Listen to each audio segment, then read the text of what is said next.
Newberg housing market's stuck. Kevin Warsh is stuck between a rock and a hard place. And the 21st Century Housing Act, well, that's also stuck in Congress. So I'm John Laney. I know Newberg, and let's jump into it. So first of all, housing inventory traditionally goes up and down during the summer and winter timeframes. As a point of reference, during COVID, we had 35 houses on the market available for purchase.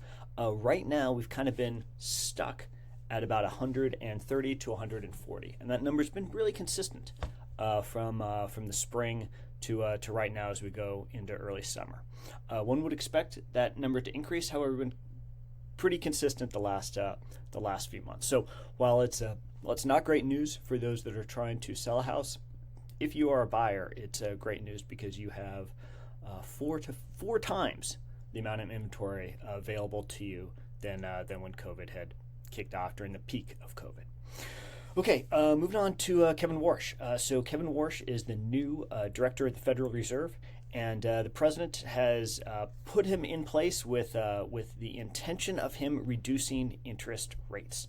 Unfortunately, he's a bit stuck between a rock and a hard place because while he would love to decrease the interest rates, which would also relate to a decrease in mortgage rates, his board is also considering, a possible increase in the interest rates. Partially, this is because our inflation has been exceedingly high. Right now, it's at 4.2% inflation, namely because of energy costs and the war with Iran. So I would forecast that the interest rates would probably be stuck at about where we're at now. As you can see, we're right now at 6.52%, and I don't think that's going to change anytime soon. Okay, let's move to Congress. So the 21st Century Road to Housing Act was passed as a bipartisan bill, passed by both House and Senate, Republicans and Democrats, with the intention of reducing housing prices moving forward. Unfortunately, that is stuck because the president has just declined to sign that. Let's look at what would happen, what's going to happen in that bill. So a couple big things. One, it caps the amount of houses that investors can have to 350 houses. So if you're an institutional investor, you've got more than 350 houses, you cannot buy any more houses. Okay. It doesn't really affect Newberg because we don't have, to my knowledge, a heavy level of institutional investors in Newberg. We do in Portland, not so much in Newberg. Okay.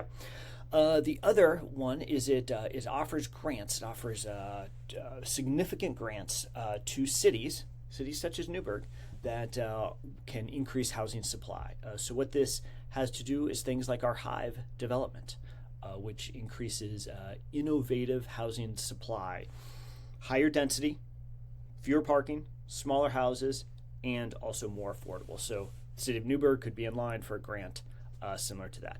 The other thing it does, which is kind of cool, is it decreases the cost of manufactured homes. So previously, manufactured homes, and check out this picture here. So previously, manufactured homes had to have a trailer, a big, heavy trailer that allowed them to be mobile. Well, only about 5% of manufactured homes actually are moved. Most of them just get manufactured, get moved to one place, set there, never move again. So this trailer costs about 10% of the total cost of the manufactured home. By removing that requirement, we can reduce the cost of manufactured homes and make them more accessible. It's kind of a village living experience, a little bit smaller, but significantly less expensive for those first time or even move up home buyers. The other thing that it does is it allows for less expensive federal loans for manufactured housing. There's two separate loan processes, whether it is a stick-built home or a manufactured home, and this bill aims to kind of consolidate those loan processes and make it easier. So with that, if you have got any questions, if you live in Newberg, reach out to me, let me know if you've got any questions. And if you have any questions about these processes, let me know.